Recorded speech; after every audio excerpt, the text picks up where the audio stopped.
Hey everyone, welcome to After Dark. Don't mind me, I'm just trying to refresh myself with the remaining of my Coca Cola that I got from Wendy's. I have some Jello candy that I'm going to try on air in a bit. And one of the main questions that I want to ask on tonight's show is what was your first movie you ever watched?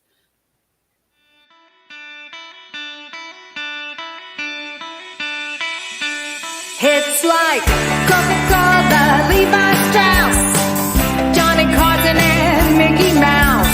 The first star was James Dean. Elvis Presley, yeah, he's still the king. Some things are only imitatable. You can't beat an original. Oh, you can't beat an original.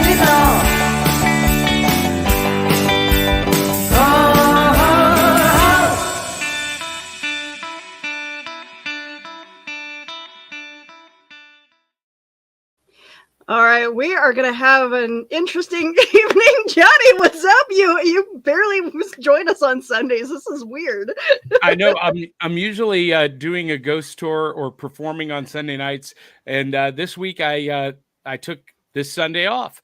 I had to have a day off because I've done 4 already this week. So this Sunday I was like I got to chill out, and I'm glad I did, and I'm glad I'm able to be here with you tonight.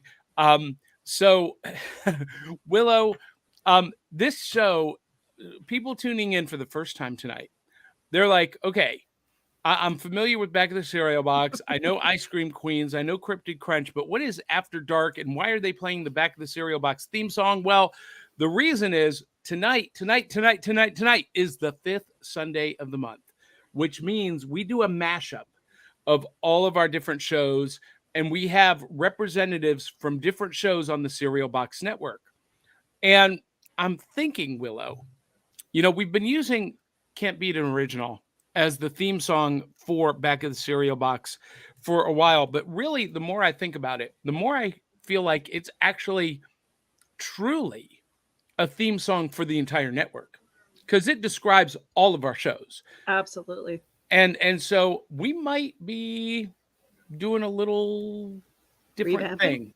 Yeah, a little different thing coming up in the future. But um anyway, that's what tonight's show is about. We don't have a topic per se, other than Willow wants to know what's the first movie we ever saw or remember seeing. We don't have a roadmap, an outline.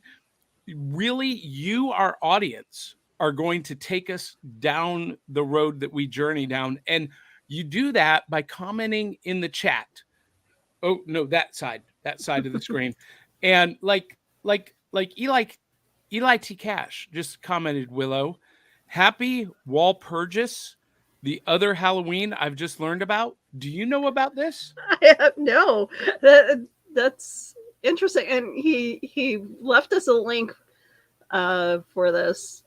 Well, So I mean, the links really do us no good in the comments because we can't click them. But somebody do some research while we're on air because I've never heard of Walpurgis. What? Walpurgis?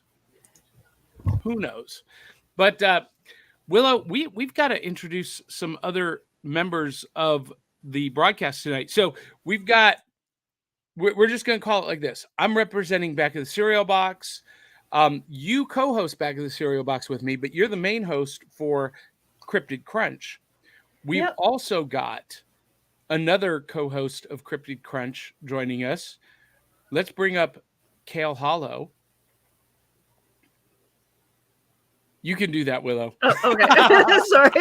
There is Kale, co-host Hi. of Cryptid Crunch. She just joined the team a couple of weeks ago, and she's made a huge impact. We love Kale, and it's Kale like the salad. Yep. Which can I make a confession? What? I love kale salad. Ooh. I really do. It's delicious and nutritious and so much fun. So anyway, and so tell our viewers who may be tuning in for the first time, Kale, what is your pop culture passion? Oh my goodness, so many things. I am a huge nerd. I'm into like mech. Pacific Rim is one of my big favorites. I love like Titanfall video game, like anything that's like robot mesh, anything like that. So yeah, I am heavy breathing for this second Halloween that we just heard about. What is this? I'm like the Halloween everything. So I want to know. I need to Walpurgis. What? I love that you were into big stompy robots. And when we do, Willow, you got to remind me of this. When we do our episode of Back of the Cereal Box reviewing Voltron, Okay. Kale has got to be on with us. Yes. Okay. Yeah. So that would be awesome. And, you know, Willow, since we don't have an outline, I completely forgot to introduce. I mean, I'm Johnny. Avengers comic books, Star Wars movies, and Saturday morning cartoons made me who I am today. But Willow, what are you into? X-Men, superheroes, comics, pretty much a mashup of everything. I love movies. I love sitcoms. Yeah, I grew up watching sitcoms pretty much all my life. From watching Empty Nest was, I think, the first one that I've ever seen as a child. It goes into Golden Girls, Blossom. All right. So the girly girl teenage rom-coms. Way too much in front of the television. You know what? Yeah. I love that. Now, I've been waiting to introduce our fourth panelist tonight because once he hits the screen, it becomes uncontrollable because this guy has two speeds, fast and faster. And we really got to pull the reins back on this guy. He is our representative from Comic Books, the New Class, the one, the only, the man, the myth, the legend, Ryan Permison. Hello, Ryan. Are you ready to rumble? Oh yeah. I understood that reference. No, I'm happy to be here, and everything's under control. Situation normal. So yeah, I'm happy to be here. It's good to see everybody. It's good to meet Kale because in another life, I imagine that Kale and I were already best friends, which is crazy. But maybe it's because I watched Jean-Claude Van Damme's Oscar-winning performance in Time Cop before this show. So I must be losing it. I don't know, but everything's perfectly all right now. Wait a minute. I'm all right now. Now, thank you. How are you? Wait a minute, Ryan. You just said the words Jean-Claude Van Damme. That's and right. Oscar winning. Yeah, in I know. The same sentence. I know. I'm messing around, dude. I'm just having fun. I know it's not an Oscar-winning film. On? I know it's not an Oscar-winning film by any stretch. It is a very fine film, and it's got Mr. Silver in it, who I've met. Oh, you have? Yes, I've performed for him at a resort in northern Michigan. That's awesome. Yeah. He's super cool. Ron Silver, yeah. Oddly enough, I think when I first watched that film was when the chase of O.J. Simpson started. Oh, geez. You mean the Bronco chase that was? Yeah. Okay, never mind. Okay, that could be taken a couple of different ways. But anyway, so Ryan, happy to be here, Johnny. I'm super happy that you are here, and you co-host Comic Books, the New Class. Yes. And it's been a minute since your last episode. Is there a reason for that? Does that have something to do with a move to another state or anything like odd like that? Yeah, that's part of it. Yeah, one of us moved. That was me. I moved, which is done. It's over now. I'm in my nice, lovely new studio in the great state of North Carolina. If you're in North Carolina, say hi to me. I don't bite. I'm a nice person. Trust me, I'm a Jedi, okay? I'm not Sith. But anyway... Wait, when you said you don't bite, Kale had a slight look of disappointment. Yeah, I know. It's weird, right? It's so strange. But no, I moved recently. Crayley's had some changes going on, so we're kind of we're trying to get back on the horse and get new episodes of Comic Books, a New Class out there. So they're coming at some point. We haven't determined a specific date yet, but we are in the planning stages. So I'm still waiting for you to do it episode 2 or 3 of Back Issue Breakfast Club. Oh, that too. Yeah. Yeah. And you get to pre-record that, so you can do whatever you want. We need to talk more about that. You'd be great. And by the way, Probably. I just want to say, your new studio looks primo. The Thank camera is outstanding. You've obviously upgraded everything, and I love that. Thank you. Yeah, the tapestry. You know, it's funny. The tapestry behind me, which looks beautiful, by the way. The tapestries. Yeah, thank you. Yes, the tapestry. Exactly. Yeah, I understood that reference too. I used to hang this up with wall-safe tape, which is an actual invention that actually exists. And it kept falling because this tapestry is so heavy. I realized, you know what? I need thumbtacks. So I went to a store, I got thumbtacks, and now it's never going to fall because thumbtacks for the win, guys. So basically what I'm trying to tell you is that if you're going to hang a tapestry, don't use this, all right? Use thumbtacks. If you want to hang up posters, like I'm going to be doing the next couple of days, movie posters are great. Wall-safe tape is great for your walls. There you go. Hashtag right. not a sponsor. Thank you, Scotch. All right. Duly noted. Yeah. Duly noted. So Willow asked us all the question. What is the first movie we remember seeing? And Willow, I want to know what was the first movie you remember seeing. The first movie I remember seeing was I almost said Basic Instinct, but no, that's not correct. No, it was that would be, you know, it's just as inappropriate though. It is just as inappropriate. So my first movie in theaters was the one where Glenn Close was the murderers. Fatal Attraction. Was it Fatal Attraction? Yeah. I will not be ignored, Dan. I will not be ignored. Wait a minute. What kind of parental units were taking you to see rated R sex movies? You guys know that I grew up in foster care, right? Yeah. There were no rules back then, Johnny. There were no limitations. Wow. Yeah, she saw Fatal Attraction. She saw some stuff. I know, right? And all of a sudden, some things about Willow make a lot of sense to me. Mm-hmm. Yeah, let's not do the deep dive on my childhood on this episode. Is that the first movie you've ever seen in theaters? Yeah, if you want to take a deep dive into Willow's childhood, go back and watch our episode about Jem and the Holograms. I am very honest with my life. I will answer any questions really about it, but I don't know if this is might be the appropriate show, but I don't know. I don't think even you knew before you guys went live that morning, because I wasn't able to be with you. But I don't think even you knew as you were pressing live that show had that big of an impact on you. No, it didn't. And like I had no idea when I watched the movie of Jem and the Holograms, I realized then how much Jem really meant to me in my life. And I kind of do like the movie of Jem and the Holograms. It's not a bad movie. It's a bad Jem movie, but it's actually a pretty good music movie. Yeah. So, Kale, what about you? What's the first movie you remember seeing in the theater? In a theater? Gosh. Oh, man. We're going way back. Or what? Like not DVD. I guess. Hey, we're not that old. I can't remember in a theater, but like I was 6 years old, already growing up on like Nightmare on Elm Street. Wow. So like I was desensitized real early.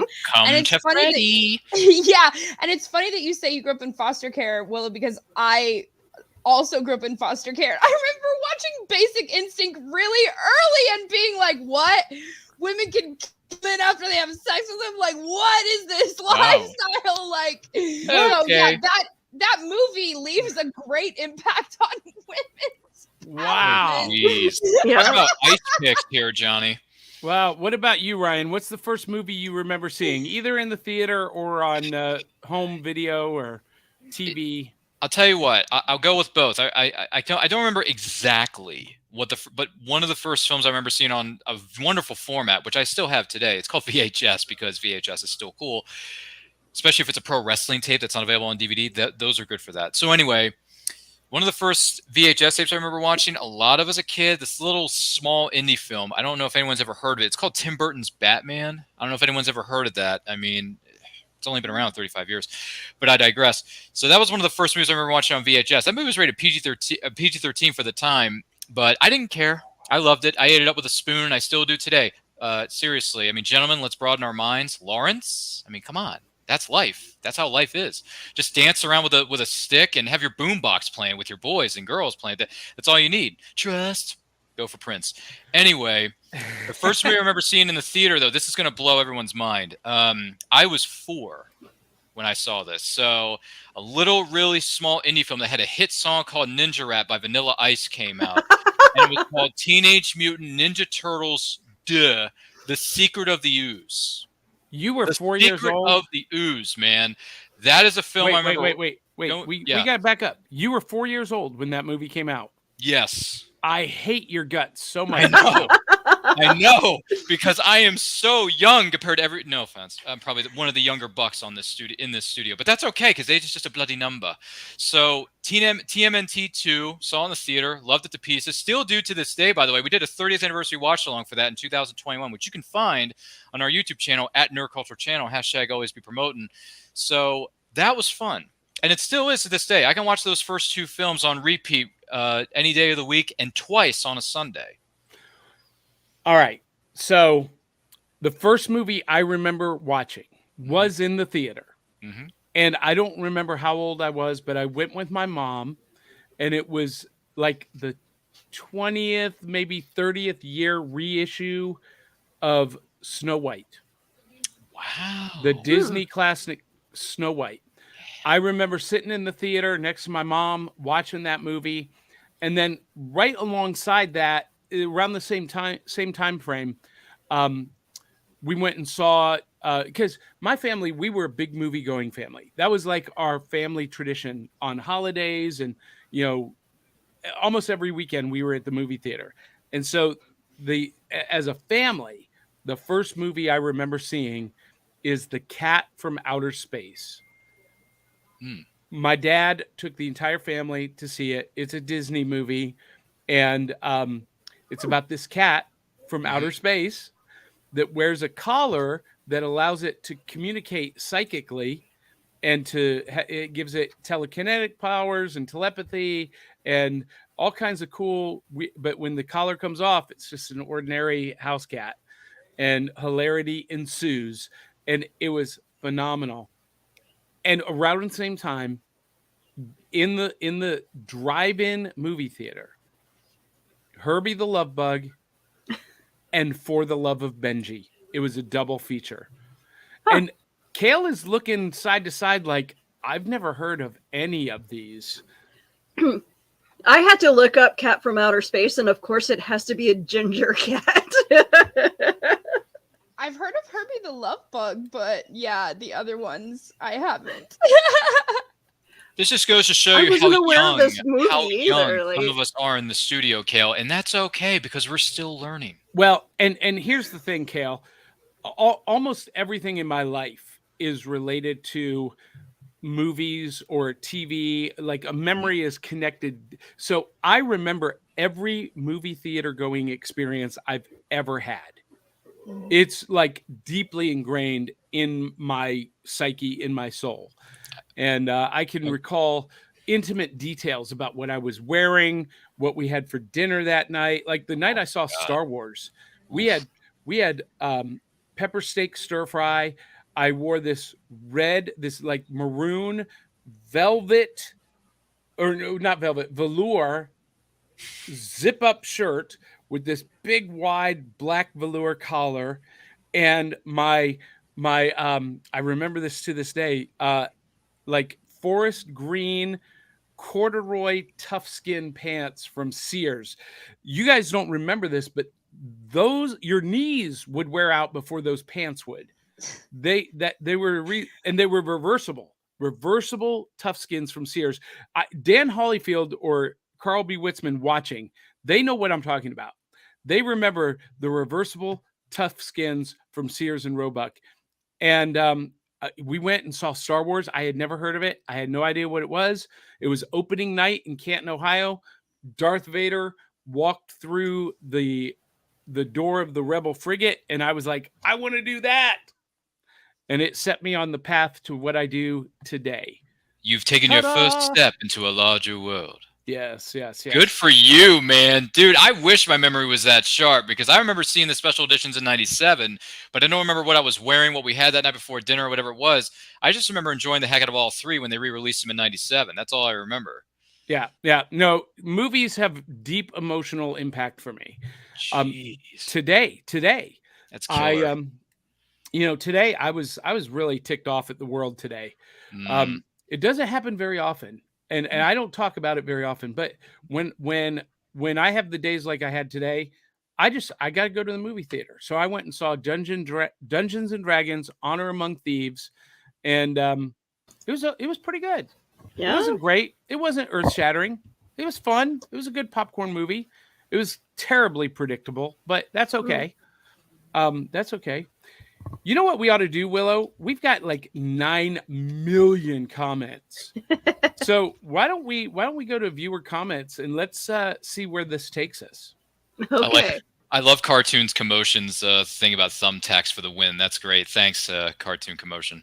Cade, thanks. Yes. Thumbtacks for the win when you're hanging up tapestries, brother. Well, so I mentioned Dan Hollyfield understanding the reversible tough skins, and he has a comment. Hello, Willow. Like, just Willow? Wait. There's 3 other people in this studio. Are me and Ryan and Kale just, Are we chopped liver? Decorative Well, that was accessories? before you guys popped up on the screen. Oh, okay. Yeah, these comments are like from ages ago, so we're like a little behind the 8 ball. But he adds, I'm cooking, so I may not see every minute of the show tonight. Yeah. No excuse. That's fine. You can always go back. That's what replays are for, Dan. That's what I tell all my friends. They're like, hey, I love you, but I can't tune into your show tonight, pal. I'm like, hey, just check out the replay. That's what it's there for. So I'm sorry for interrupting your dinner time. Yeah. So, Willow, I'm going to pop the comments on screen. You address them, Okay. and we'll all answer. And apparently, Kale's taking a commercial break. We have a Facebook user. Not sure who you are, but idea. Pilgrims. Joe Bob's Drive-In show Friday night was all about Walpurgis. Maybe it's Eli. I don't know. No, it's not okay. Eli. Somebody else. Walpurgis Nacht. So Walpurgis Night. Okay, so Joe Bob Briggs was here in Nashville he was here last weekend for the Full Moon Tattoo and Horror Convention. So I'm going to guess that comment from Facebook user is from our friend Sandra Noel. I'm guessing. And there she is. Kale is back. All right. Eli says, okay, I'm going in. I don't know. The void. Good luck. Well, okay. Dan Holyfield is telling us how we say it. Walpurgis. So not Walpurgis, Walpurgis. Walpurgis. Okay. It's the Or second no, Halloween. he corrects it. Walpurgis. Stir the gravy for my roasted chicken. What's the matter, Dan? You chicken? Sorry, that's another line from another movie. And Facebook user with it's Golden Girls tonight. into It's Golden 30th. Place. Walpurgis is tonight. It's Saints Day. Well, that just Okay. made Kale a very happy woman. Yeah, so tell us tell us The what you veil learned is about it. lifted. So Eli popped up here what it's all about. Originally, it was a Viking holiday to hasten springtime, and We none need that bad. that spoke against sorcery and witchcraft was canonized into sainthood on the same day as the holiday. It is the last night for witches, heretics, and heathens to cause trouble before spring. It's a pagan figure. It's pagan. Wow, I can't read. Hagen. Figurehead are Faust, the demon he summoned. Mephistopheles. Thank you, Johnny. And the witches of Brocken. Okay. Brocken or Broken? Wow. I You hear that? It's the last night to cause trouble before I was gonna spring. say It's our chance. I wish I knew about this, guys. Kale's life just lit up like a Christmas tree. Christmas has come early for her. Halloween has come early. Well, Halloween has come early for So- Kale. I'm sorry, we don't talk about It's Christmas halfway here. to but- Halloween. I and feel it's like this- Walpurgis, So it's. I feel like this night celebration needs to. Sorry, Kale. I feel like this night needs to have a parade of sorts. So maybe next year, try You're to keep this in mind for next year. Let's have a giant parade. Eli Well- says you're welcome, Kale. Yes, thank you, Eli. I'm so thankful for this information. Yeah. Well, Thankful for this day. and of course, you referenced this earlier, Ryan, but Cartoon Commotion, Cade Hawkins Yes. says, "Yay, thumbtacks!" Yeah, where are those things again? Right here, baby. Got plenty of them. Yes, So- but is that safe for renting? Yeah, it is. As Yeah, long as you don't sure. give me holes in the wall, they're not going to kill you. Yeah. Okay. Yeah.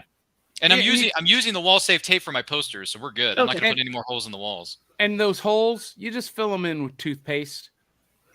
Oh, is that how it's done? Yeah. Okay. No, that's an actual hack. You fill them in with toothpaste and then paint over them.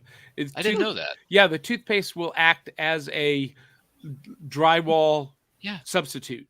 Oh, okay. I did not know this Yeah. about home improvements, if you will. Well- I don't think so, Tim. I've owned a home for 20 years, so Okay. you're welcome. Oh, I trust you. Okay, I trust your expertise on this. What is it? What is it? Al the Man Borland. Yeah. Yeah, yeah, Al. yeah. Tim the Oh, Tool isn't Man. that right, Kale? Yeah. Isn't that right, Kale? Yeah. Oh yeah, that's right. Oh yeah. Oh yeah. Oh yeah. So Willow, what does Eli have to say about his first movie? His first movie was that I ever remember seeing as a kid was The Sword and the Stone. First R-rated movie was Demolition Man. All right, all right. Have any of you watched Sword in the Stone? Yes. Yeah. I finally saw it for the first time a few months ago. And you got through it? Yeah. It's Yeah, a I got tough through one. it. Dude, it is not what you like. The title is so misleading. It is so misleading. Because it is not a Sword in the Stone movie. It's a Merlin being happy and weird and showing off his tricks. That's literally all it is. Yeah, it was not a King Arthur movie. No, It I was so disappointed at the end of that film. I'm like, okay, he pulls the sword out, but it's in the last 30 seconds of the movie, and then the end credits happen. I'm like, this is pathetic. This is not how you make a Disney movie, at least not back then. That's not how you do it. And the title was so misleading. Well, it was during the Disney dark times. That was around. Yeah, that was one of the Disney's first films, wasn't it? No, was it? no. No. It was like later on, but at the same time, Oh. what Johnny's referring to is it was before the dark times, before the Empire. Sorry, that's another Star Wars line. I can't help it. No, see, Disney's first movie was Snow White and the Seven Dwarfs. Yes, that it was their was. first full-length animated movie. And there were several others after that: Cinderella, Sleeping Beauty, Fantasia. But in the 70s, Disney went through the dark times. And there were several movies that they produced that were not great through Sword the in the 70s Stone and being 80s. one of them. Sword in the Stone. Now, The Black Cauldron is considered really great, but at the time it bombed hard. Really? Disney also made The Black Hole, which is the most depressing movie ever made. Mhm. They made Condor Man, which is Yeah. horrible. And oh my gosh, so many bad movies. And it wasn't until, and listen, Disney was on the brink of bankruptcy until 1989. Does anyone know what movie came out in 1989 that literally saved Disney and revolutionized animation film for all time? I believe I know the answer to that question. Kale, Willow, do you know? Little Mermaid? Ryan? Yes. No.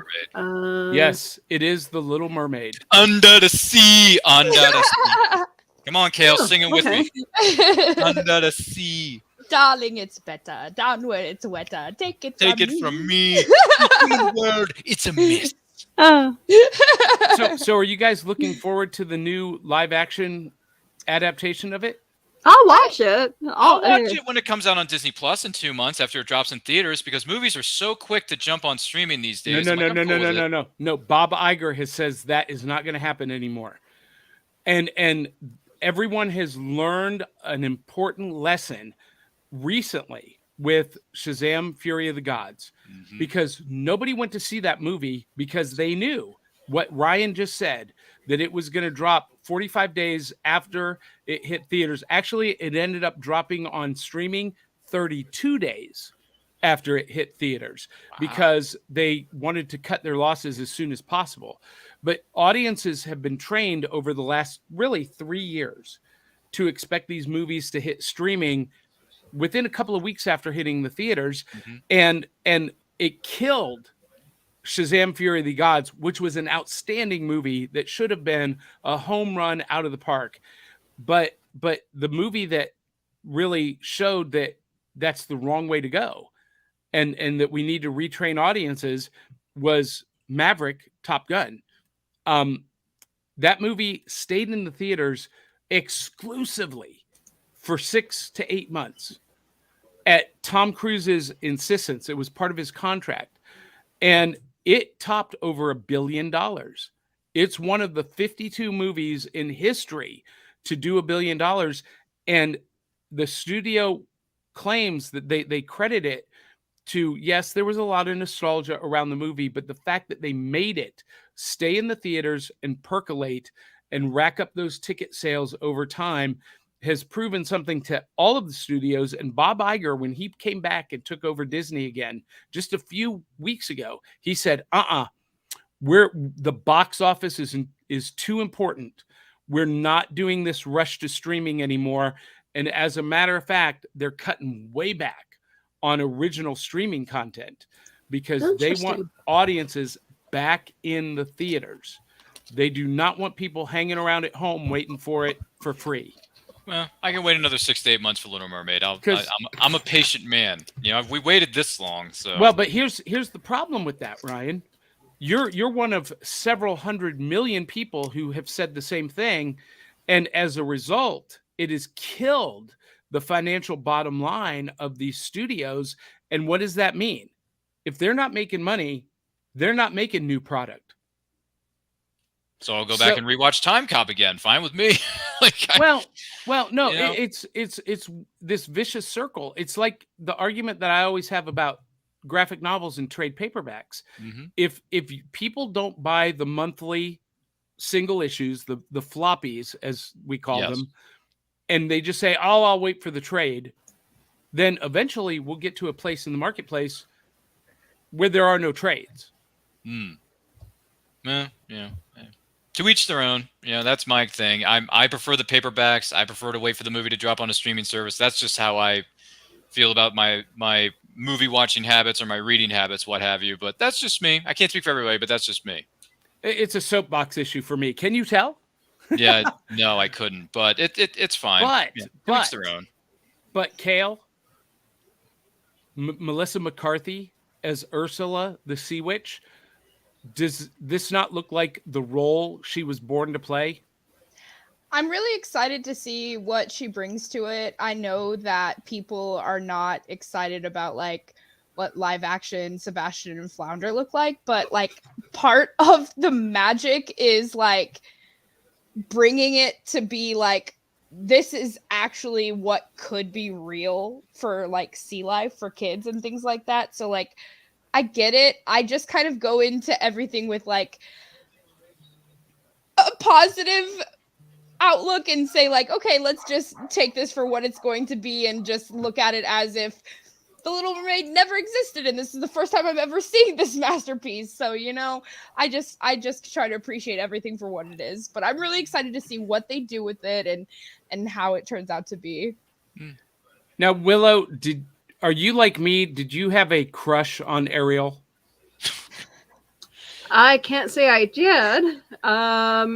So How old was I when that came out? I was like 9, 8 or 9.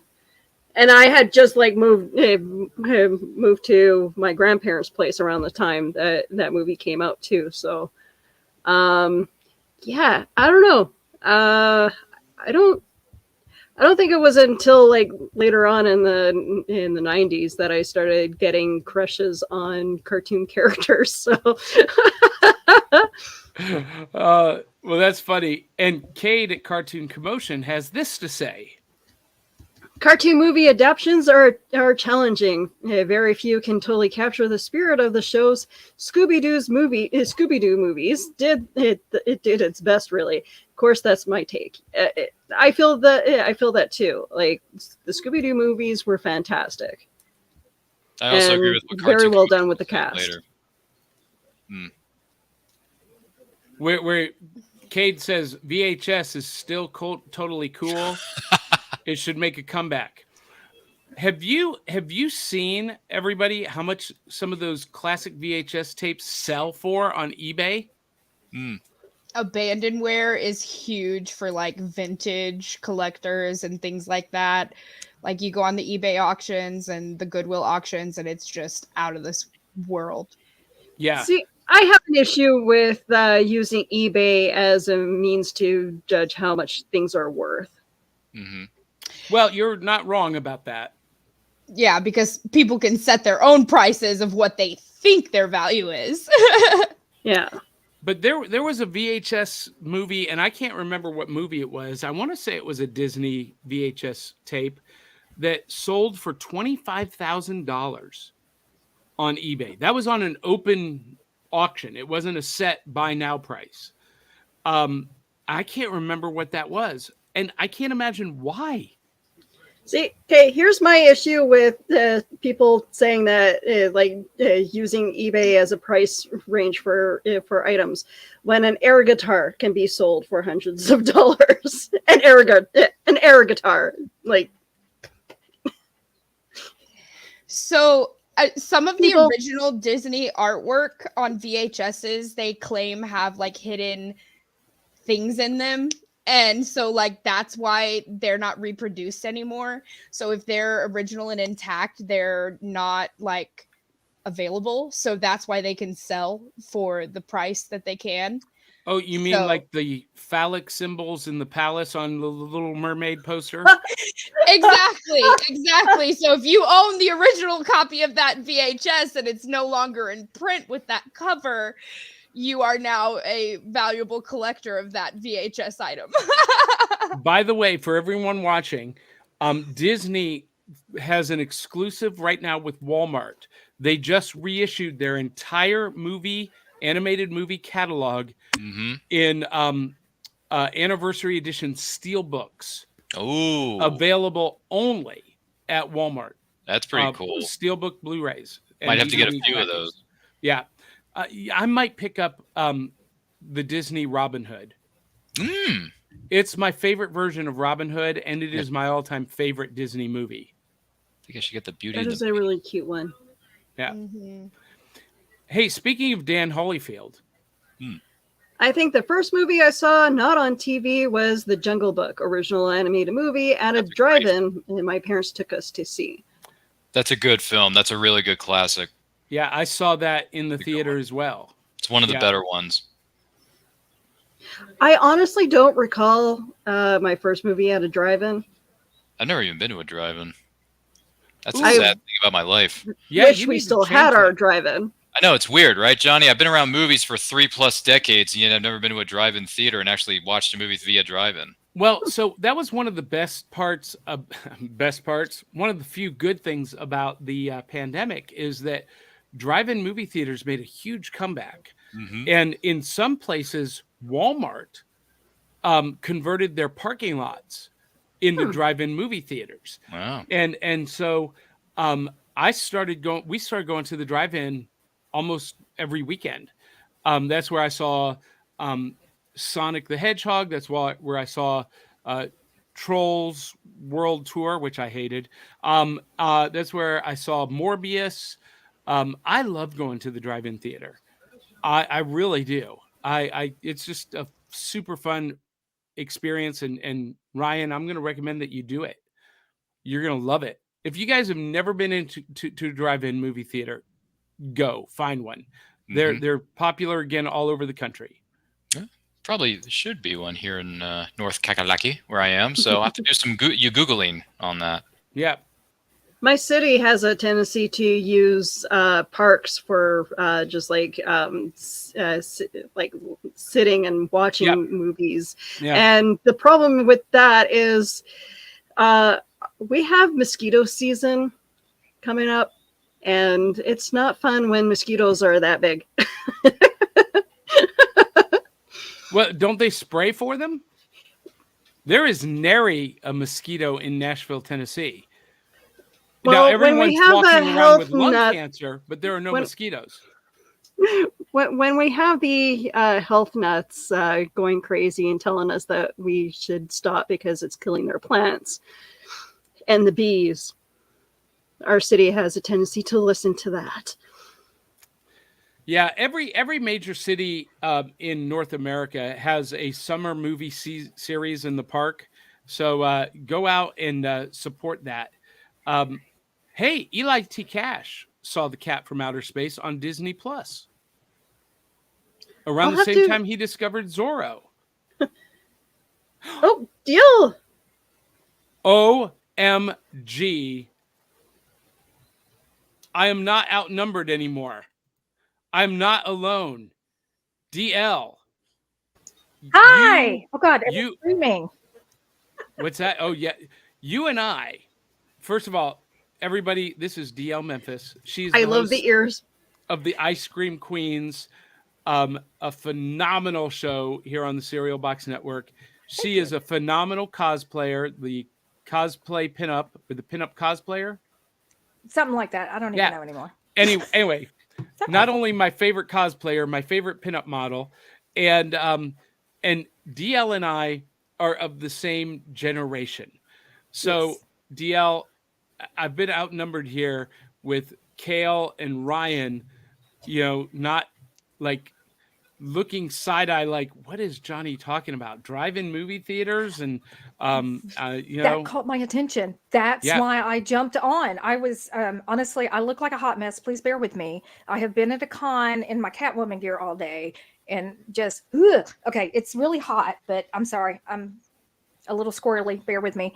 But, oh yes, I grew up on drive-in movie theaters. It's as a matter of fact, Memphis actually has one of the older ones in the country, and we are constantly hosting and seeing events there. So yes, I mean, it was an experience. The summer drive-in is absolutely phenomenal. It's not just the movie experience, it's the whole thing. You go, you sit up, you have your friends, you set up, you have your friends with you. Concessions are very unique in my opinion. Actually did a digging deeper on our theater here as well. Is that the pink Cadillac drive-in? A pink Cadillac drive-in? Isn't that one of the ones in Memphis? Pink Cadillac? The Slug Bug. It's the Slug Bug drive-in. The only one that I am aware of in Memphis is still the summer drive-in. And it's got a giant slug bug on their sign. But pink Cadillac. Oh my God! What just happened? Yes, Lauren is here with us. Lauren is joining us. She is a co-host of the Ice Cream Queens, and she was with you at the con today, DL. You guys are taking over the southeastern con scene. I love it. Way to represent. We are trying Lauren, to. I love your videos. This is how much of a fan I am. I went out and raided the local Dollar Tree and got stickers. Oh, yay! Because I'm trying to create my own shadow box clock, and I think you'll enjoy these stickers. Butterflies. Those are awesome. I think I've gotten some like that before for like cards. Yeah. That makes me want to actually go get those and attach them to a dress and do like the whole corpse bride thing. And see, I think instantly Cinderella's dress from the live action movie. Yes. I love that. Lauren, we've been to the theater together. Actually, I think we stuffed Joey in the trunk of the car and made a break for it, didn't we? We did stuff Joey in the trunk of the car, and we filmed it. That is somewhere around. Is my husband shoved in a trunk, possibly tied up? Just Ryan stepped out for a moment. Oh, We'll wait Johnny for him is to get back. making a bathroom break. Johnny was making a face at that. Oh my gosh. Well, because I want to see that video. Have you guys posted that as part of the Ice Cream Queens or that was Digging before Deeper? the ice. It was before the It's Ice Digging Cream Deeper. Queens. All right. I'm going to have to go find that and search that out because I want to see that. So we got some more comments here. We're just letting the audience drive the show tonight. Okay. Cade Hawkins with Cartoon Commotion says, Sword and Stone is a really tough watch for sure. I was bored and confused. Yes, I was too, Cade. As late as 2 months ago, I tried to watch it. Sword and the Stone Disney?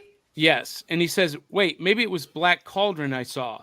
I honestly don't remember. Now, if it was the Black Cauldron bombed bad at the theater, but it's a brilliant movie.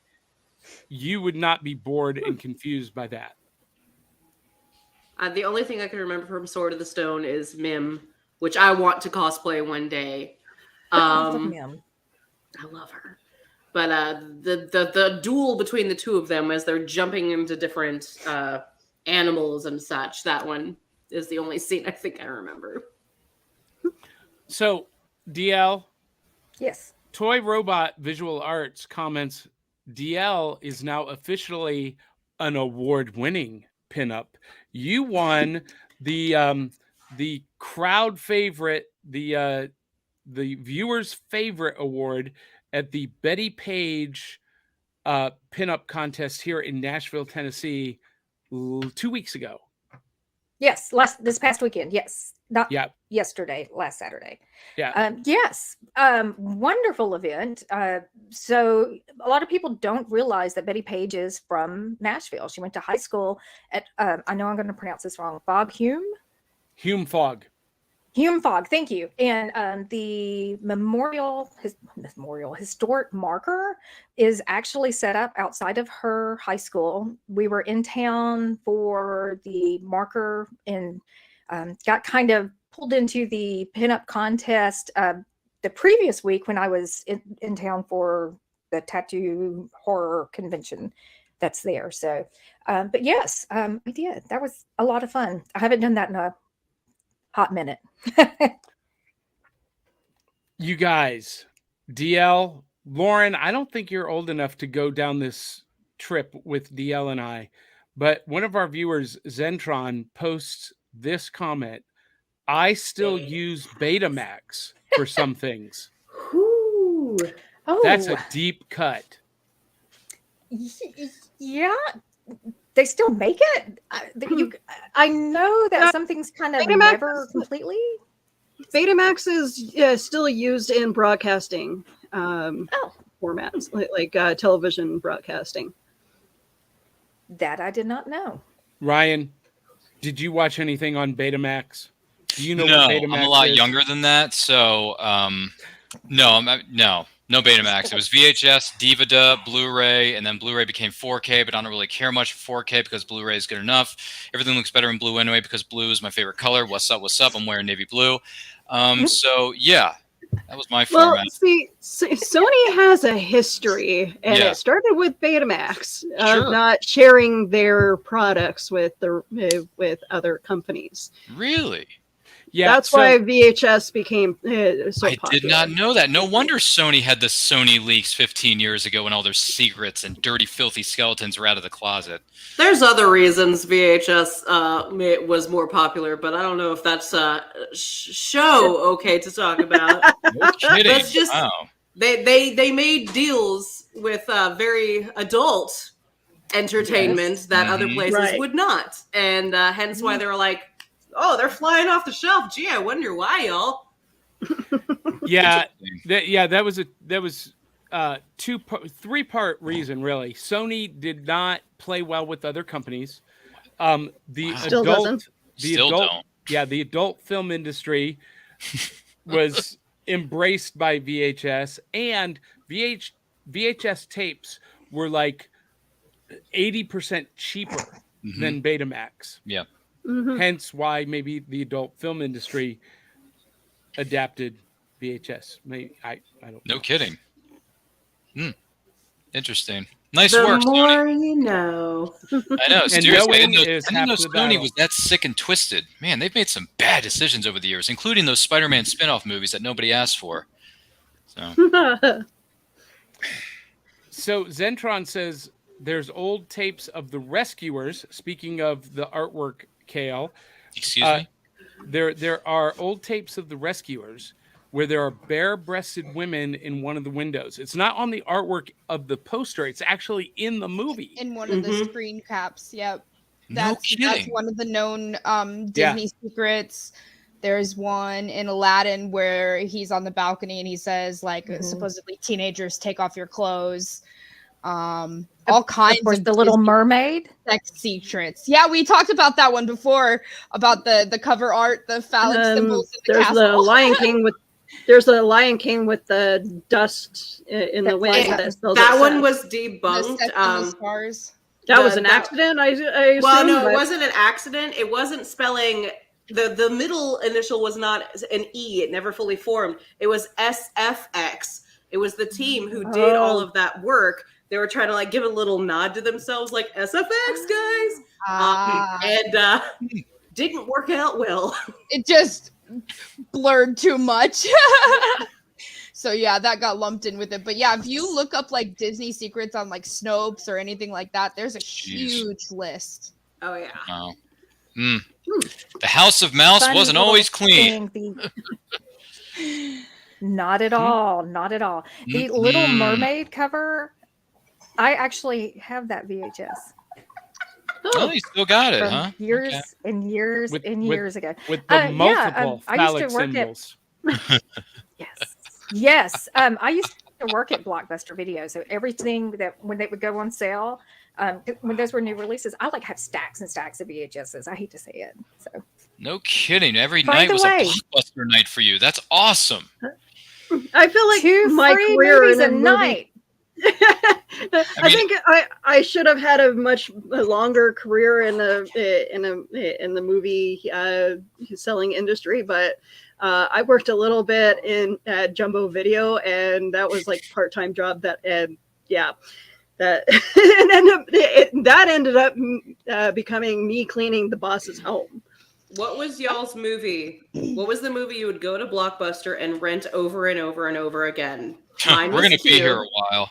You know what's funny? I've been a movie-holic since I came out of the womb, and Blockbuster never accepted my application to work there. I'm like, you guys are morons if you don't hire the most electrifying movie guy in the state of Maryland at that time to work at your store, and they failed this city. They failed the country by not hiring me. I agree. They really did, because I can quote movies better than most in this country, but hey, I'm just saying. You're a loss, Blockbuster. You lost. But do quotes They sell did lose. membership? They Yes, they closed do. down. Yes, they do. Movie quotes. If you can quote with your customers, you can sell. You can sell. Kale made a great point there. They didn't hire Ryan, and they went bankrupt. Right. Exactly. That's right. Yeah. They didn't hire me. They sole went back. reason. That's Who right. knows how many more rentals they would have had if Ryan worked in a Maryland Blockbuster? That's right. That's Ryan- right. Maryland would have been Their all the better stock for would it. have I went through the guarantee it. charts. Ryan, that They're needs not to out of be. business. I know there's one left. And Wait, did you see the announcements like during the Super Bowl? There's something Are they coming. coming back? There is something coming from Blockbuster. I was All of a surprised Well, they're sudden, rebuilding them? I don't know. The website went live very recent. And there's something on the website saying like a coming soon. There was a Super Bowl commercial.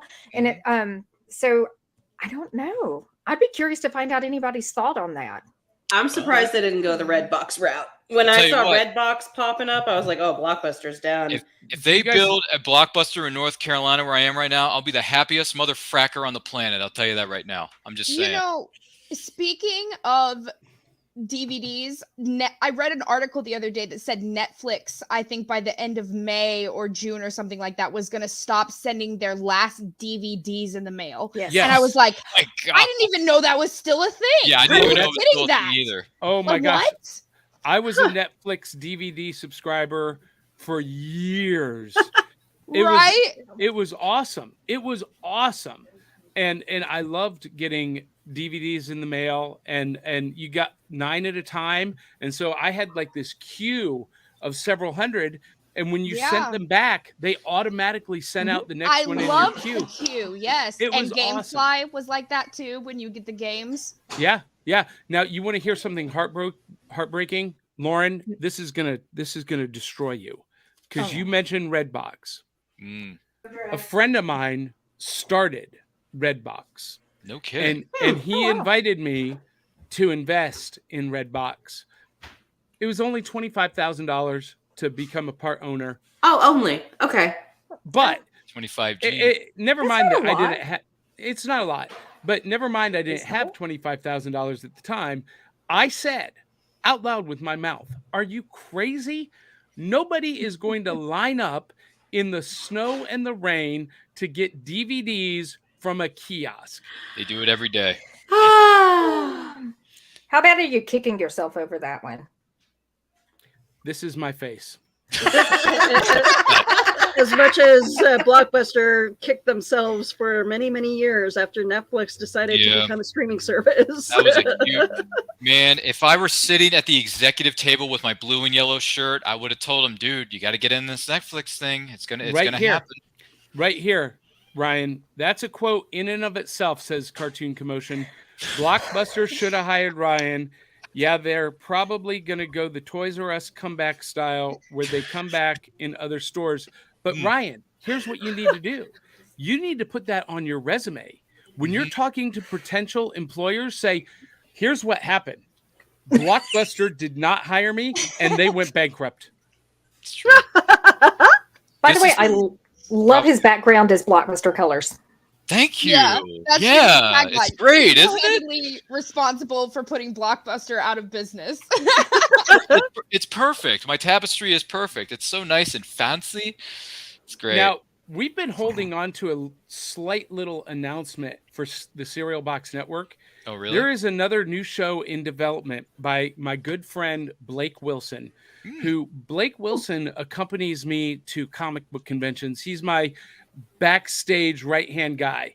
And he is getting ready to do an independent movie review show for the network called Blake Buster. Well, if you're looking for guests, Blake, I volunteer as tribute. Yeah. I volunteer If you're talking in District 12. If you're talking horror, Lauren and I volunteer as tribute as well. If you talk 90s action adventure like Mask of Zorro, I'm all over it, man. Oh my God, I love that movie so much. By the way, did you know that movie is going to turn a very healthy-looking 25 years young this year, Dio? That's crazy. I did not realize Mask that. of And that Zorro? just really Turns dated 25. me a bit more. Fun facts. Just like Iron Man turns 15 tomorrow. Well, no, but Well, here's May 3rd, technically. here's the real painful one. This X-Men week, 2. no, this week is the 40th anniversary of Return of the Jedi, and Well, not back in release theaters. date wise, but Star Wars day wise, it is. 40 years is 40 years, right? Yeah, but May 25th isn't until 4 weeks later. So not to be the technical right guy in the room, but it didn't come out till May 25th. The nerd off has begun. Sorry, Well, I love it. but technicality. it's back in I'm Team theaters Ryan. right now. I know they Have did you- it a month early. I don't know why. Well, have you gone to see it yet, Ryan? I don't have to. I have it on DVD, VHS, Have and you ever Blu-ray. seen it in the big screen? Yes, I have. I went in '97. 97. That's 97. That's like 20 years ago. Exactly, and I was there. I was there. Look, if it's So the much fun. original And I release, was then 10. then it's better that way than the redub or remake. Yeah, it's There's probably no- been there- well- remastered. We've seen all of them. Remastered. Thank you. Yeah. Well, if you want, I mean, if you The want the original original, version, just go to your local remake, convention and buy it off some vendor that has the despecialized editions. Yeah. Well, For 40% markup. you will never No, you they're will only never see 25 that. bucks. You will never see a quote unquote original print of any Star Wars product officially released ever again. It was part of George Lucas's contract. They are not allowed to issue the original release ever. So you can only get it from bootlegs. Yeah, get it from Comic-Cons. But even this is important for everyone to know. These people who say, we want the original cut of Star Wars, the first one, A New Hope, it literally does not exist. There is not a single unedited print in existence because there were 2 versions of the film that were released. One on the East Coast, one on the West Coast. And even during the first couple of weeks, George Lucas was already making tweaks and additional edits. And there wasn't a singular version of the movie until months later. And that doesn't exist in any print form anymore either, except for on Laserdisc. There is no original film version at Lucasfilms, no original copy. So this myth of an original print of Star Wars A New Hope is just that. It's a myth. It doesn't exist. Ta-da! But yeah. Well, congrats on Return of the Jedi turning 40 in a couple weeks, or days, months, hours, seconds, whatever. Hey. Yeah, that movie turns 40. X-Men 2 turns 20 on Tuesday this week, Willow. There you go. So, yeah. Lots of reasons to celebrate nerdom this week, folks, with anniversaries of Iron Man, X2, Return of the Jedi, Star Wars Day on May the 4th be with you. And then, of course, you got Free Comic Book Day on May the 6th. You're welcome. I love this guy. Where did we find him? Oh, No, my seriously. God. Oh, I came from found Maryland, us. but I recently moved to a planet called North Carolina. So now I'm living on Endor, whereas before I was kind of living in the midst of Coruscant and Tatooine.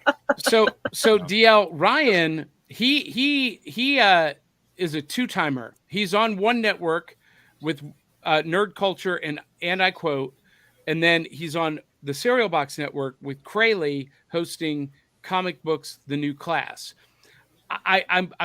I would like now that Ryan, your studio has been upgraded.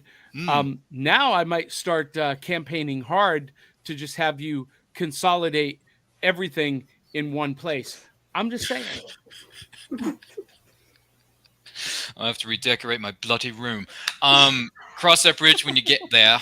I have to talk to my friends at Ewoks because I'm in Endor right now, so I got to talk to them on the Forest Moon, see if they're cool with it. But my Ewoks not cool are with anything. It's fine. The Ewoks are nasty little vicious animals. I mean, listen, I live in the backwoods of the Forest Moon of Endor with them. They're cool with me. They don't mind me hanging around. They're cool. You know, I mean, we get they along were fine. trying to They're roast the cannibals, people. but they don't eat me. They treat me as one of their own. I believe they they're think that I am God. some sort of god. So, you know, I'm the C-3PO to their Ewok village. That's what I am. I am some sort of god. That makes so much sense right now. You have no idea. It does, doesn't it? Yeah. If I need to levitate, I just call Force Ghost Luke. He helps me out. It's no big deal. He's cool with it. I mean, he helped Rey get the X-wing out of the waters of the Skellig Island, wherever he was in Rise of Skywalker. There you go. So Toy Robot Visual Arts agrees with me. That's right. The Ewoks will absolutely toast and eat you. Not me, but everyone else. They are nasty little cannibals. They're cool with Leia, and Well, they're no- cool with everyone else in the Rebel Alliance. Why can't they be cool with me? I'm one of the cool kids on the block. Well, wait a minute. Would they actually be cannibals? Because they're vicious No. little Wolverines. Mhm. They're not eating each other. They're eating humans. Oh, so they're that's not right. cannibals. They're just predators. Well, with the amount of knowledge that Ryan has, I could see the Ewoks treating him like a god, like C-3PO. Anu, tak, tak. See, I can speak their dialect. It's not that hard. All you gotta do is just watch the C-3PO scenes of Return of the Jedi. Hey, it turns 40, and you're good. That's all you gotta do. My brain is automatically going to not Minions, but the Claw. What movie was that? I'm sorry, Groot. Oh, the aliens with Toy Story. Oh, sorry. Yeah, Toy Story. I'm sorry. My Ugh. brain is a little fried. I'm sorry. It's It's okay. been a long, long weekend. It's okay. It's all Yeah, good. that- Toy Story that has some good Catwoman movies too. hood. Toy Story's a good movie too. That movie holds up for sure. I love- that movie. It's heartbreaking though. It is, but at the same time, it's funny. Johnny It just has went. funny lines. I'm not a Toy Story fan. Blasphemy! Blasphemy! You're That's one of the fired from your greatest own animated network. motion pictures of all time. I agree. It really is. It was revolutionary for its time. Yes, for its time, it was revolutionary. I don't know. It just never spoke to me because, listen, I was Andy, and those were my toys, except I didn't give them up when I went to college. They went to college with me. So right at that moment, that film lost me. And I couldn't relate anymore. Got it. When he passed them on to the new girl known as Bonnie, for those of us wondering at home. That was such a tearful scene. But it was good though. I mean, it got you in the hits, it got you in the feels, but it was such a good pass into the torch. I thought it was good. It was handled pretty well, I thought. It's one of the few good pass into the torch moments we get in cinema. That doesn't happen very often. Hey, can we talk about something real quick before I have to jump off? Sure. Did you guys see the news this weekend that the Super Mario Brothers movie officially topped $1 billion at the box office? It is now the 52nd movie to accomplish that. And just consider this for a moment. Out of the hundreds of thousands of movies created throughout the years, only 52 of them have sold $1 billion at the box office. That's a pretty small number. That's pretty incredible. But I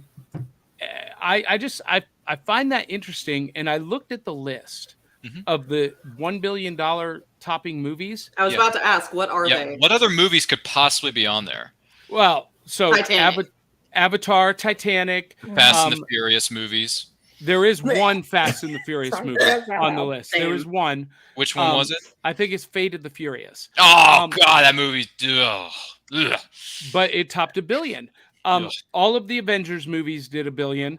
All of the Star Wars sequels, Force Awakens, Last Jedi, Rise of Skywalker did over $1 billion. Captain Marvel, Black Panther, but a lot of them are PG and rated G movies. Minions, Rise of Gru, Zootopia, The Incredibles. There were a bunch of others that are rated G or PG. Out of the 52, only one was a rated R movie. Ooh, what movie was that one? The Joker. Every single Phoenix. Yeah, every single other movie on that list of $1 billion toppers are rated G, PG, or PG-13. I have to look at the list. And you know why that is? Yes, I do. Because I went and saw It's called accessibility. Yes, accessibility. You have the broadest audience with that PG can go movies, see that not movie 13. possible. When you make something rated R, you cut your potential audience in half. Yeah. So anyway. Think of what that says about the movie Joker. I love that movie. Everyone brought their kids. I really hoped not too many parents brought their kids to that, because that is an effed up movie. That movie is effed up, and it's not very rewatchable in my opinion. But whatever, that's neither here nor there. I watched it 4 times. I'm sorry. That's fine. You have a warped mind than I do. I have a brain that wants to maintain normalcy and my sanity, and I'm like, okay, this movie is effed up. I can't watch this anymore. Once is enough. It's a one and done movie for me. It is really a messed up movie, but I will say that I loved the perspective after reading an article about from a psychiatrist's point of view. I absolutely loved the perspective, and I found myself going back and rewatching it a couple of times just to catch all of those little nuances that I may have missed. But I'm a psychological person, so like my favorite movies have a tendency to be a little bit twisted anyway. Okay. I might actually have to watch this movie one day. Oh my God, you haven't We're making a sequel with apparently Lady Gaga has gone gaga for Joker, where she's playing Harley Quinn, which I didn't see that one coming. And Lady Gaga's a great actress. Oh, it's a musical? It's not even a movie, it's a musical? I don't know if I agree with it being a musical. Why would I want to watch a musical about 2 crazy people getting away with bad things? Why would you not want to watch that musical? I'm like, yes, I don't want to see that. That is creepy as fudge to me. That is right up my alley in cinema that nobody else has before, and that's what people want to see. I mean, after Deadpool came out at the first rated R in cinema, and everybody went wild for that. I hated Joker that movie. just came out at a time that, society was kind of on the decline post-COVID, and it just kind of resonated with everybody. Not a Deadpool fan. Obviously Ryan has never seen Teenagers from Outer Space. Not even close. Okay, Nope. I have Well, I have to if ask you're Ryan, not why do with you the not like comedic Deadpool? of his like superhero-ness, I guess Teenagers from he Outer can be Space. annoying. I never even Hey. heard of that, Dan. Teenagers from Outer Space. I never even heard of that. I want to Hey. know why Ryan doesn't like Deadpool. That seems to be a topic for me. Everybody likes Oh. Deadpool, I thought. Well, this is the beauty of the Not internet. It's me. called Hot Takes 101. Ryan and I are together on this. I can't stand Deadpool Yeah, as I a can't character, stand it. and I could not stand either of the movies. I hated them. Mm-mm. I don't like Ryan Is it Reynolds that much because- either. He's a one-note Oh, actor, hey. really. He's a one-note guy. That explains it. Okay. Well, he's a one-note But- guy, and the only time he's ever taken anything remotely seriously in his career was Definitely Maybe, which was a romantic dramedy with him and Abigail Breslin, et cetera, et cetera. Mhm. All-star cast, by the way. And then he did a little indie film called Buried. Those two films were the only times in my life where I said to Ryan, you're doing all right, kid. Keep up the good work. And then he just did nothing but comedies the entirety of his career. And I'm like, Ryan, Wait, you messed up bad. Wait, Ryan, hold on. Let's back up Sure. because you've obviously not seen The Atom Project. Isn't that a comedy? That though? No, it It's- is a science no, fiction time science- travel sci-fi drama. adventure movie. Mhm. Oh, okay. I thought it was a On comedy. Netflix. It's No, very, it's on very good. Netflix. All right, and I it have was- Netflix. I can go on there. I have it. That's good. That's that good to and know. he was in Okay, the remake even- of Amityville Horror. Even if you don't like Deadpool Oh, I for did the see him character, before. you have to admit that for the time frame when the movie came out rated R in cinema and in movie theaters for families and the character as he was, this kind of superhero with like a Hello Kitty backpack and the banter and the breaking the fourth walls and things like that, to have the blood and gore and guts live on the screen, that's groundbreaking for Well- families and cinema in Wait, movie wait. theaters. That's what I don't understand. Why would Nobody parents needed to bring take their 5-year-olds family to to an see that R-rated movie. movie known as Deadpool? That's But just they dumb, did. stupid They should parents. have, but they That's- did. Stupid You parents. Okay, heard how I grew up, right? Parent- You anyone who heard my explain first R-rated movie that I whether saw in the Deadpool or theater, what was the other right? one we mentioned? It was Deadpool, and what was the other one? God, what was it? Another R-rated movie. I can't remember. Hey, But anyway, Ryan. Hey, Ryan. anyone who brings their kids to Deadpool is just nuts. Hey, Ryan. Or Joker. My 5-year-old's favorite movie is the Annabelle series. Okay. And she's been to Texas Frightmare. She's been to Texas Frightmare. She hugged Freddy Krueger. And she loves to dress up as Pennywise. She watched all of the Pennywise movies. So maybe, I don't know. So Hot it's take, perfectly not so normal hot. for parents to introduce their kids to I agree. movies like Chucky and She It's loves Annabelle Chucky. and- She drew a picture of her and Chucky getting married. That's lovely. You know what? At the end of the day, it's to each their own. That's all I can tell you. Completely Okay. opposite. Completely that's me being opposite of diplomatic. Deadpool is this comment from Kiri Bloodrose. She says, I hear you guys discussed My Little Pony on yesterday's show. Truth. And I wanted to tune in live and join the discussion, but ended sleeping in. And that's why we're on replay, on demand. You can go back and watch Anytime. it, Kiri. We would love to. Anytime. But Kiri adds, I love Deadpool. I was really ready for Ryan Reynolds to get so sassy when he took the role of Pikachu as well. And Detective Pikachu, I know what that film is. Yeah. Yeah. Mhm. Now here's the thing I need to ask Kale about. So Kale, you said Deadpool was revolutionary for comic book movies and families. You mentioned the blood and the Families. gore, but yeah, families no. I don't you get didn't, that. You didn't say I'm just anything saying, about the graphic sex. Oh, that was the best part. but okay, International Deadpool wasn't Women's Day. the first Yeah. graphic killing said it, Marvel character. well, I remember the man hitting the traffic sign and smashing into like a million pieces of organs more Good than Lord. the sex scene. So that was what cinematically stood out to me. Hey, As like I it said, should. Johnny. Sorry, Ryan. Like I said, Johnny, I'm being diplomatic here because we can go all day with this, but to each their own. I will never Do understand you the guys obsession remember with watching Blade? Blade? It includes Deadpool. I will Oh my never God, I understand love it. Blade. Which one? Blade. Blade. First Blade with Wesley Snipes? Oh, I love that. That was Wasn't that the first Yep. Marvel rated R movie? I think it was. Wasn't And it? it was- Technically? Yeah, I was- yeah. It was. I think it was. Johnny, you muted. Johnny, you're muted, by the way, man. But yeah, Blade's a good. But by the way, Blade turns 25 this year. Way to go, Blade. That's a great Blade combo was not movie. rated R. It was PG-13. No, I think it's rated R. That's though. our bubble. We wanted that to be R. I Come on, think Johnny. Blade is rated R. I want a rated R Blade But movie. That would be it awesome. would No, I'm pretty rated sure R the by first Blade today's movie with standards, Wesley I'm Snipes is sure. rated R, 1,000%. Like I'm pretty sure it is. We'll check right now. I'm consulting the Oracle of Google. It By the way, says Blade R. is a good movie. Blade is Oh, a wait, good hang movie. on. Yeah, you're right. It was. It was See, it was rated rated R. R. I can watch stand Blade any day corrected. of the week. By the way, that's a great introduction for a character in The general. new- In all movies. That's like a perfect introduction. The new Blade that they're coming out with is going to be PG-13. The Yes. original one was R. What? Boo. They're gonna No. Disneyfy it. They're gonna Disneyfy it. I don't How? mind Disneyfying it. They're so gonna much. I don't ruin know why Blade if everyone you gets keep it so 13 there, buddy. Blade is an upset R-rated about that. character. Can we Agreed. talk about Uh, what they did to Stitch, though? Has everybody seen that? Blade's I'm not R-rated seen Stitch. Stitch. I'm just Hey. mad Yeah. Bubbles is not Bubbles. Hey guys, A I lot gotta like- run. I gotta run. Willow. Johnny's bailing on us. Yeah. I'll Fair try enough. not It's a holiday to. tomorrow. I'll try not to damage things on the way out tonight. All right. All right. I love you guys. Everybody have a great Thank night. you, Johnny. It was great to see you, man. Catch you later. Bye, Johnny.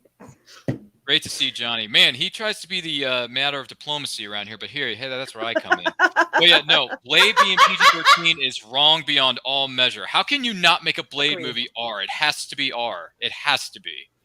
Was Just for Spawn? the violence What level was alone. Spawn? Mhm. Spawn? Vampires Oh, are effed Oh. up. Vampires are sick and twisted. They are evil. You gotta They make it never stop. R-rated, man. You've gotta apparently do never and it. they seen never, Little ever, Vampire. ever sparkle. No, they never do. Which, by the way, I haven't revisited this hell? movie in a while. Someone posted this on social media, and they were saying how great of a movie it I'm is. sorry. I have not seen this movie in years, but I need to go back and rewatch 30 Days of Night because people keep saying Oh that's my god, I one of the love better, that movie. because people keep saying that's one of the better vampire movies ever made in cinematic history. And that starred a very young, up and coming at the time, Josh Hartnett, Melissa George, and even Danny Houston, who played Stryker in X-Men Origins Wolverine. He plays the bad vampire in that movie. So good cast, guys. Good I'm gonna have cast. to watch that movie. Yeah, that goes It's way a- back too. That's like from 2006, 2008, something like that. That's a long time ago.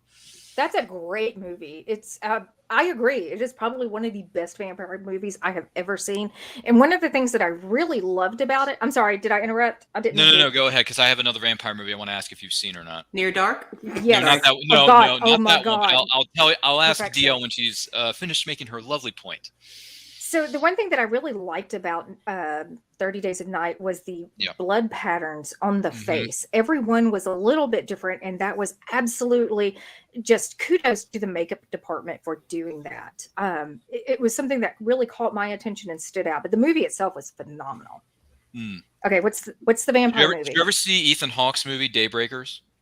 Yes, I have. That was a good Yes. one too. Hmm. That had a good cast. It had heavy. That had like a heavy name cast. You had Ethan Hawke. You had Sam Neill. You had Willem Dafoe. So literally, you had what is it, Dr. Grant from Jurassic Park, and you had Green Goblin in the same movie. That's pretty insane. Oh yeah. I'm sorry. Anything Willem Dafoe is in, I absolutely adore. Yeah, he looks at the camera and he says, "We're the folks with the crossbows." And I'm like, Right. "All right, Willem, you're getting down to business, boy. All right, let's go." Yes, yeah, if you haven't seen obscure Daybreakers, look it up. vampire movies. Yeah, obscure vampire movies. I love them. I actually, at one point, when I was at Blockbuster, I used to collect them. I had stacks of Did like you? all of these vampire movies. Yes, I did. Mm. I love That's a good cartoon thing that commotion. None of them- and I are kind of simpatico on 30 Days a Night and Daybreakers because I thought Daybreakers should have made more money than it did because that was a darn good film Yes. for the time. Cartoon commotion with my favorite vampires are the Munsters. Hey, I watched reruns of Well, The there's only Munsters. Okay, I watched one? reruns of that show. It was a black and white old school television show for those of you maybe wondering at home. It's a fun show. It's 50,000 years old, but I think it kind of holds up. It's entertaining. It's fun. It's goofy. Just check it out.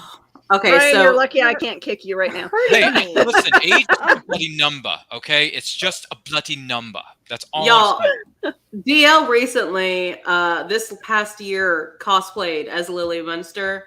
Oh, The original. And the amount of people who kept coming up to her going like, "Are you Elvira? Are my you God. Morticia? Are you?"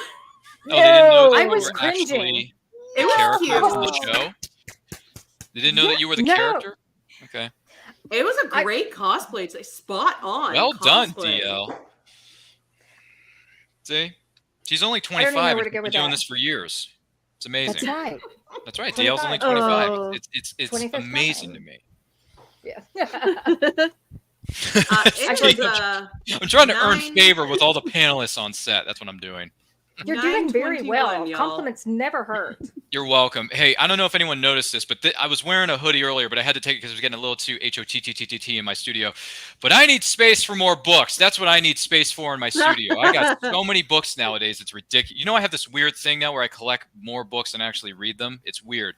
And then I'm also starting a new thing where I'm starting to collect more bookmarks because bookmarks are cool. Has anyone ever noticed that? Bookmarks are cool. They're cool to collect. I don't actually use bookmarks. I just use random things that I find laying around. You might find like a piece of oregano, a stick. I'm that person, and it's like, but I will not. I prefer to use bookmarks, but that's just me. If you dog ear the pages, though, I will kill you. Okay, see, I don't really believe in dog earing the pages because people keep like I've seen books where dozens of pages are earmarked, and I'm just thinking this is terrible. Come on, this is not how you treat a book. Come on, keep the paper straight. Use a I will be bookmark. honest. My collection of books are generally going to be true crime. I kind of lean towards that. Oh, my genre right now that I'm reading is Star Wars novels. So I got a bunch of them on my shelf. I'm not Great. surprised. Oh, thank you. Thank you. You're I welcome. appreciate that. I mean, Star Wars Day is only a couple of days away, so I'm getting my studio ready for it. There you go. There you Yay. go. Now, I have been told that I collect books like a serial killer collects trophies. Wow. There's stacks everywhere. Wow. It's pretty bad. No kidding. But I do want to read them. What can I tell you? It's fun to collect things. It's fun. I enjoy it. I get a kick out of it, honestly. Okay, I want to collect know skulls. what everybody's weirdest collectible they have. Weirdest collectible? Yeah. I mean, do Funko Pops count? No, they don't. Because I have a dozen of those. Actually, no, that's not true. I have like 20 of them. Weirdest collectible. I guess it depends what other people consider weird. I don't know if this is weird or not because I have like prop replicas of the fertility idol from Raiders of the Lost Ark. I have the Holy Grail cup. I also have the Maltese Falcon from the 40s movie, The Maltese Falcon with Humphrey Bogart, which, by the way, that's one of the best film noirs of all time. Yes. I mean, seriously, when someone looks at you and says, "What is it?" You just look them dead in the eye and you say, "It's the stuff that dreams are made of." Just drop that bogey line on them, and you will be famous for life. Trust me. But yeah, I have a prop replica of the Maltese Falcon, DL, if it helps you. I have one. Actually, I think we have a 3D printed version upstairs. Really? I think I do. Okay, then we're twinsies, kind of. Yes. Well, it's not mine. It belongs to the Geek Gumshoe, but I do. Oh. I am a huge, huge film noir fan.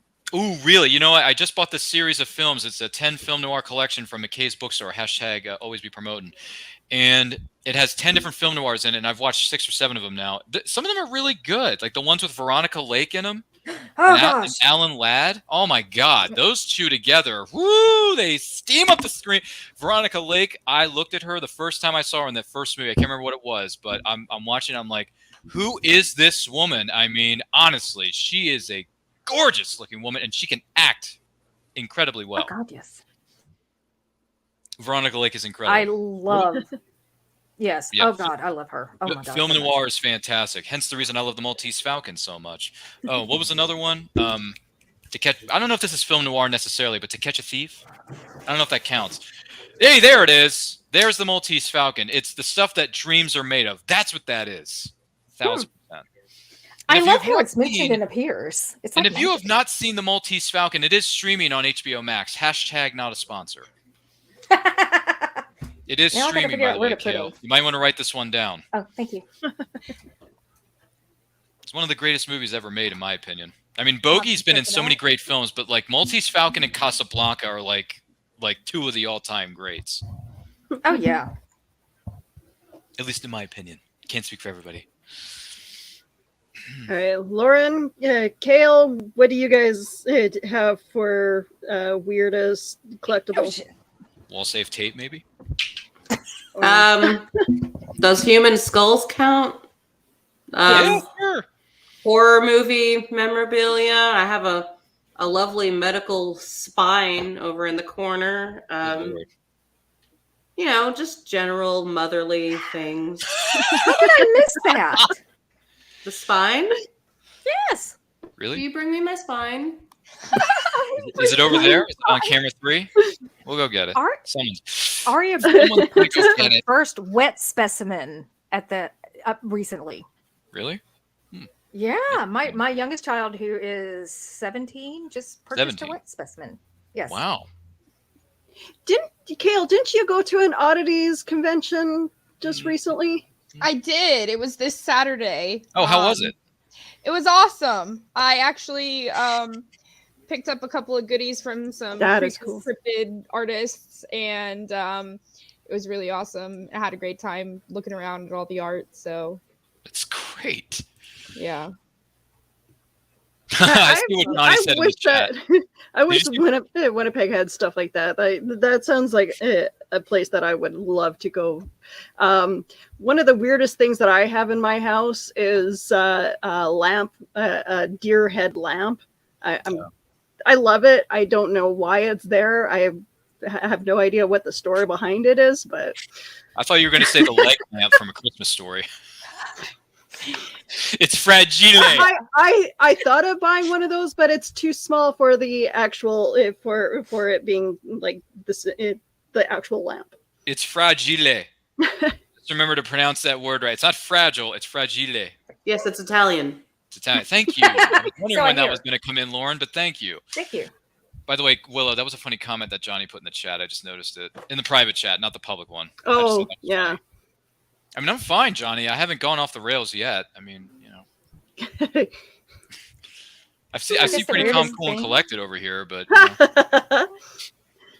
I have a lot of religious icons and I guess not in memorabilia, but statuary in my house.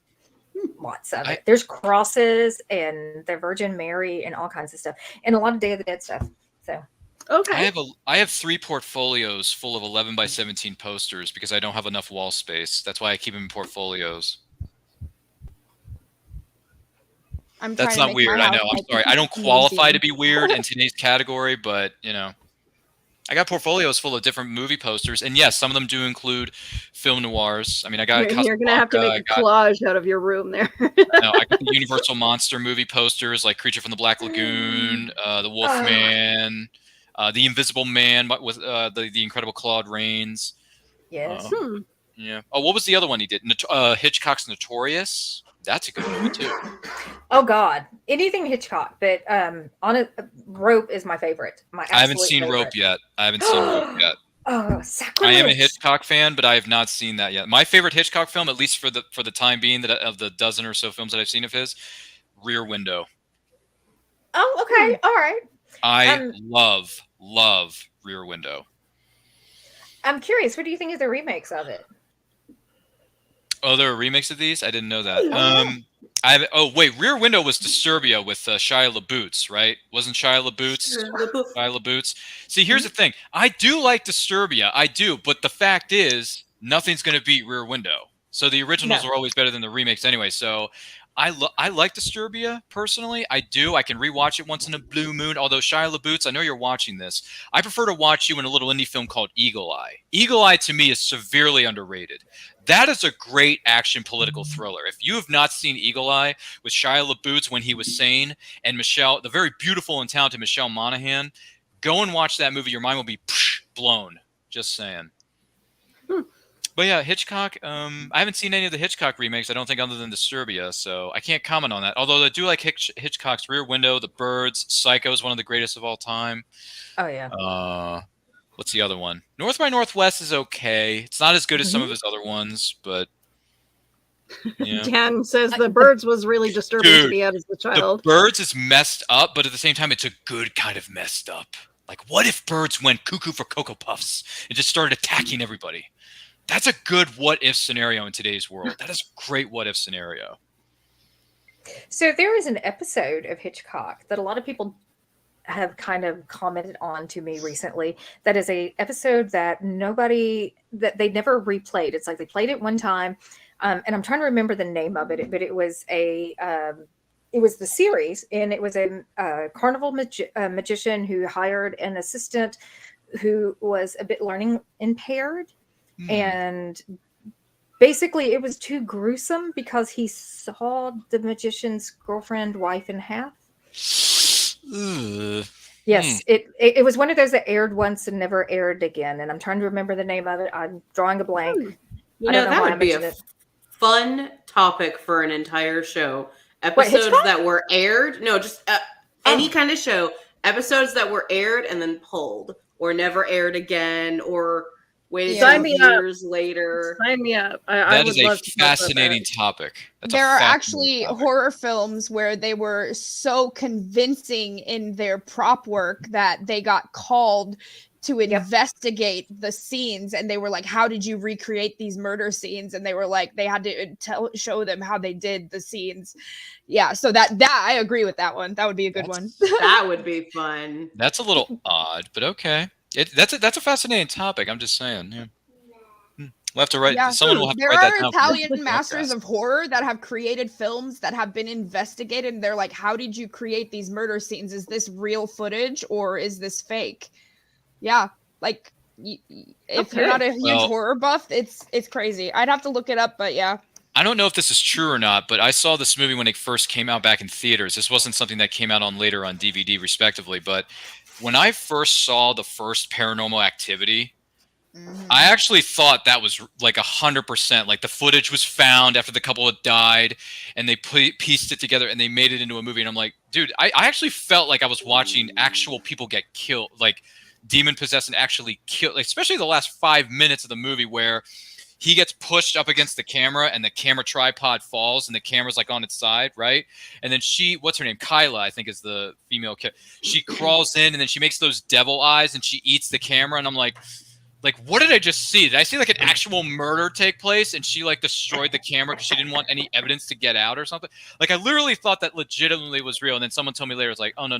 It's the studio put it together, but it wasn't like real. And I'm like, well, I thought it was based on a true story. And you're like, well, I think it was partially inspired by true events, but I don't think it actually happened. Did it? Was Paranormal Activity inspired by true story? I can't remember. I think they just fibbed that as they say based on it, but I don't think it has any credibility. Okay, because they convinced me during the movie. When you're in the theater watching it, I actually felt like I was watching real people get killed, and I'm like, should I be enjoying this or should I be like more? I was more creeped out than anything at the end of the movie. I was like, they also did that with the Blair Witch Project. Yeah, they did the exact. And funny enough, that was filmed in my backyard of Maryland, folks. So there you go. Well, there's a lot of elements. Like if you watch number 3, for Paranormal Activity, they bring in a lot of like, I think they go to like what Hispanic culture and the brujas and the witches and stuff like that. So there are a lot of elements and stuff that is real, but I don't know if it's based on like a real story of like a family that actually got haunted by witches and stuff. It was a good, it was a good film for a time. I mean, I got creeped the heck out. But, 90% of the time when they say based on a real story, it's like, oh, and this person coughed in this moment, and that's the real part of the story. And the rest of it, the rest of it's all made up. It's a bunch of malarkey. Just don't believe what you see.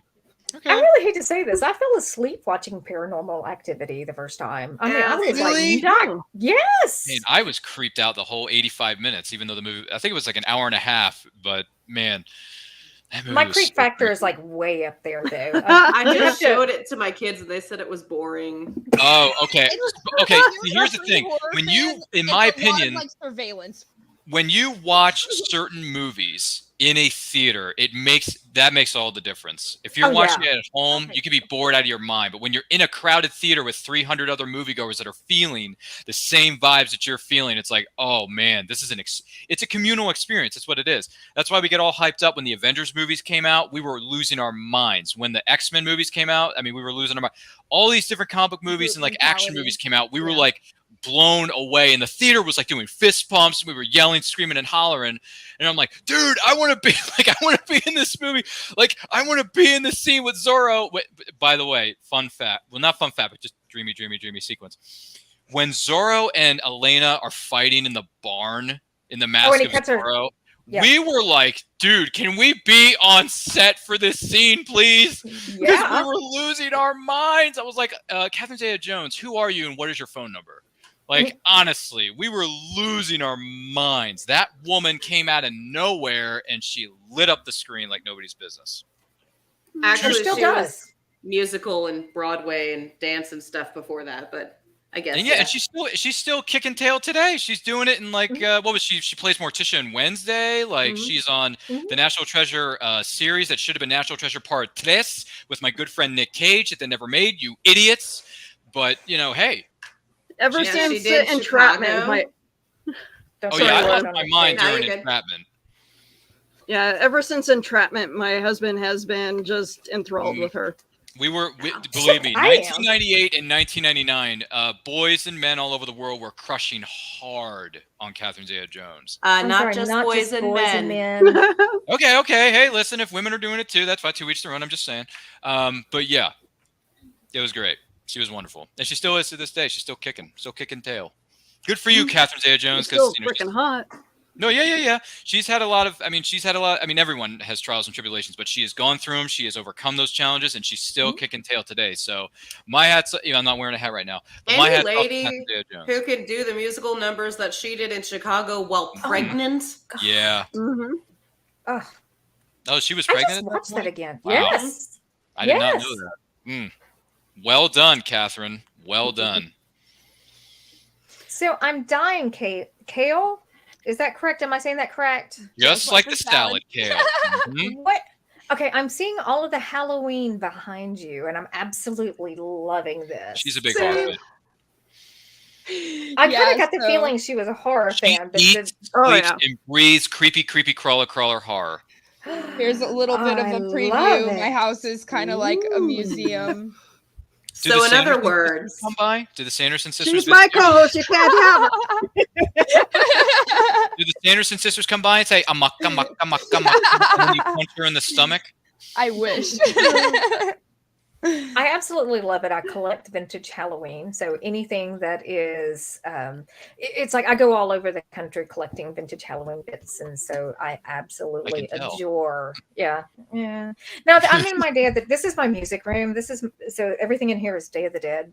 A lot of the things that I have, I've collected while traveling. So I do have a lot of basically Mexican folk art.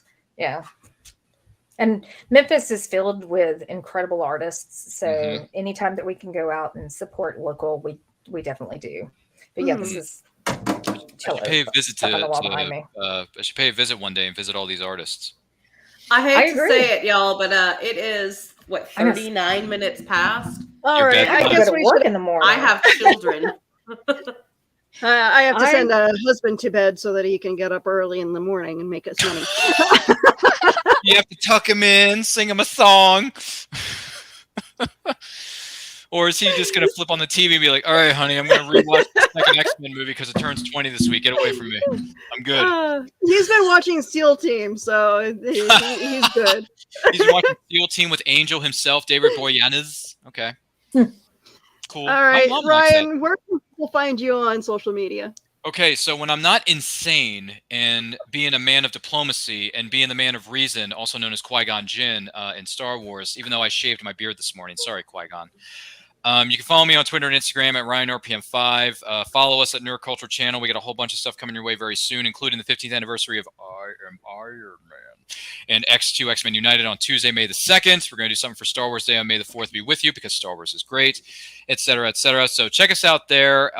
and like, comment, share, subscribe, do all that stuff because you're going to like the way you look after watching or listening to our incredible content. I guarantee it. Thank you, Willow. All right, Lauren, where can we find you on social media? You can find me and the Ice Cream Queens at I-Scream Queens on Facebook and YouTube. That's And Kale, how about you? You can find me on Instagram at Creepy Kale, and May 5th weekend I will be at Indiana Comic Con. See you there. Fun. DL? You can't. I don't think he's big. Yeah. I don't exist. There he is. It's a myth. You were frozen for a minute. Do I? You were frozen. Oh, I don't doubt it. You can find DL at Ice Cream Queens as well. Also on her Instagram. Probably. At DL is my Everything is DL Memphis. Or DL Memphis. Oh, that's TikTok. Oh, yeah, that's right. Okay. All right. And you can find me pretty much everywhere on social media as well. You can tune into, that show. Cryptic Crunch next week, next Sunday. Creepy Kale. Being Kale. Not sure what the topic will be, but we'll definitely have one before Sunday. We're just making this up as we go, folks. That's what we do on this show. We have a topic. We're making them up as we go. All right. So you guys have a wonderful night. Thanks for tuning in. And thanks everyone for showing up and talking your Nice to meet you, Kale. Let's be friends. Being a nerd. So yes, I appreciate all of you. Woo! And may the force be with you. Yes. Pleasant screams. I understood that reference.